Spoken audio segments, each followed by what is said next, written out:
Hey guys, this is Average Gatsby, and welcome to another edition of Adepting Through Insanity. I'm doing Grunt's Loyalty mission here, and I've got Grunt obviously, and Samara.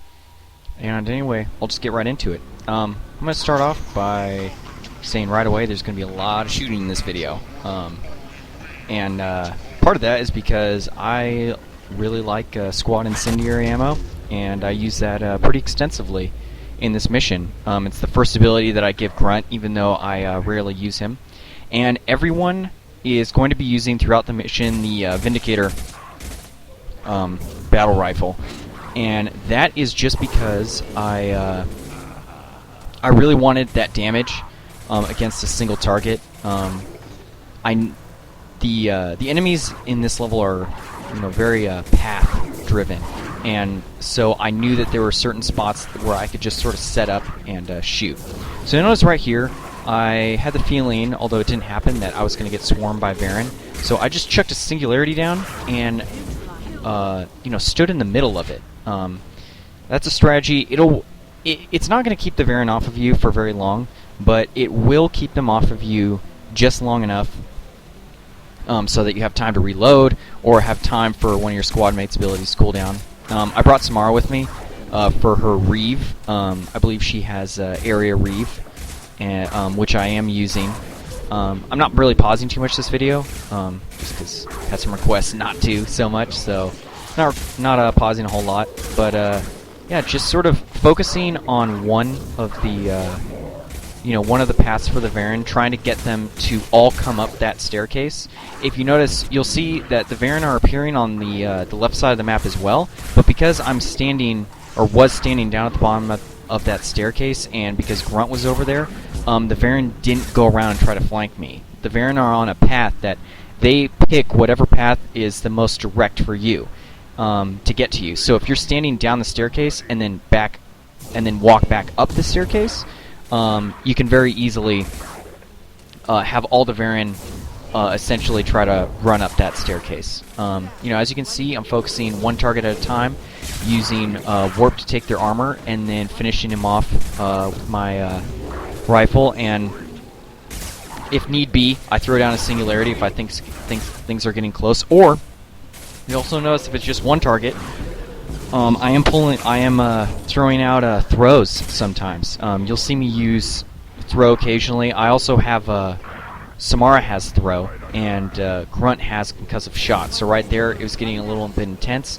I sort of lead him around that one tower, and decide to use Grunt's concussive shot to just slow him down even more. And then I am pausing here and using pole to neutralize that guy, and I was hoping to get the combo right there, and I think I did a little bit. So yeah, the varren, they're just tricky when they all swarm you like that, but it is very doable. And just keep in mind the way that the varren path, it can really help you out to just use that to your advantage. So now I'm going around and getting ammo. I showed this entire mission just because people have had questions at every part. And I think this is a pretty good showing of how I deal with the varren rush. I don't know about you guys, but I found the second part less challenging, at least with an adept, just because our warps are so good at killing enemy armor. And the other thing to keep in mind is that a huge reason why I'm able to take out this armor so quickly is that squad incendiary ammo. It's only taking a couple shots, and these guys do have a lot of health, but once they're reduced to health, it's at least for the adept, you can pretty much end it for them right there. I get in a little bit of trouble because I kill them and they blow up on top of me. But other than that, now for this, instead of trying to lead them on a path and waiting for them to come to me, I try to play more aggressive at this part and try to get as close to them as possible. Right there, I use throw.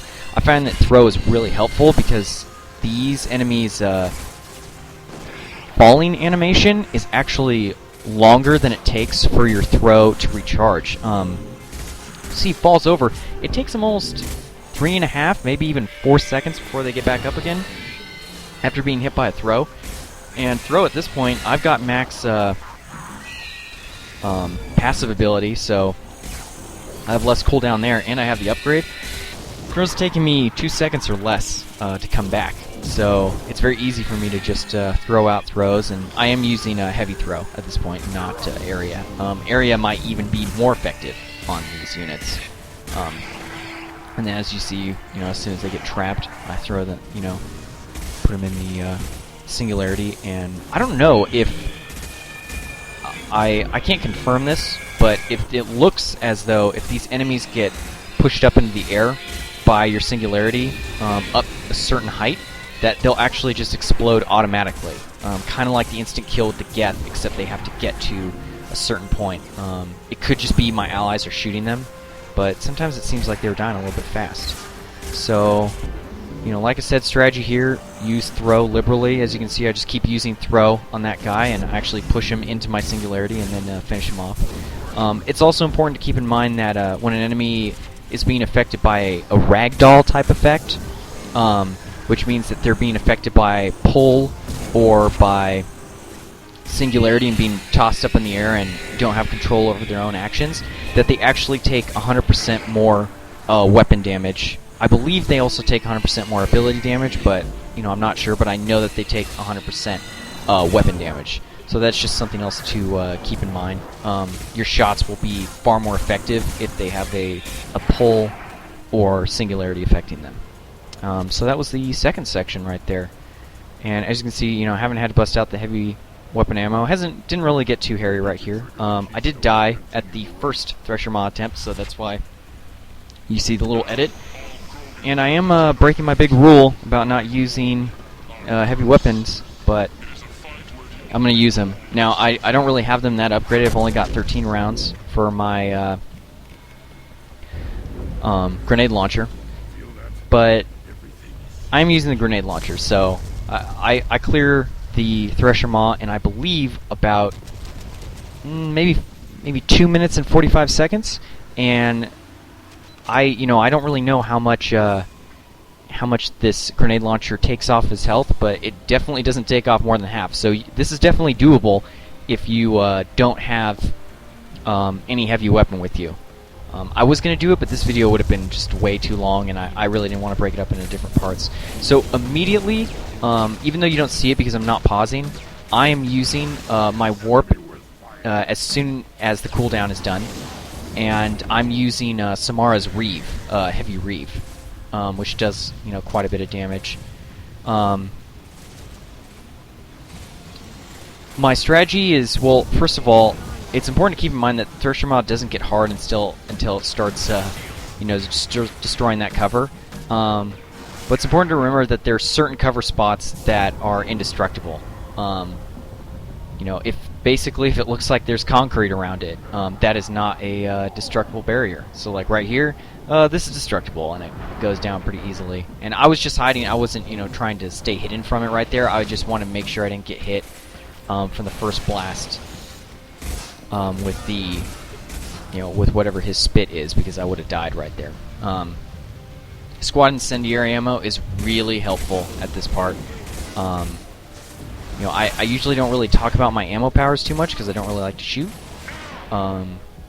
because that's just the way I like to play Adept. But I'd really recommend using Grunt squad ammo here if you have it, just because that incendiary ammo is so good against armor, and you can give it to everyone. As you can see, the Vindicators are really just tearing them up, and my abilities. My warp and Samara's warp are really just sort of supplements to that. As far as my path here goes, I'm actually, if you notice, not really trying to lock into cover, just sort of going behind it, trying to prevent that line of sight. That is because I found that getting locked down, it's helped, at least right there. Right there, it was actually really helpful because he shot the cover directly. But I want to be able just to move around if I get in a situation where I feel like, I'm going to get hurt. So that's basically my strategy, is just to keep moving at, perpendicular angles to him. And there's not really much else I can say. I'm Average Gatsby. I hope you enjoyed this video. Please rate, comment, subscribe.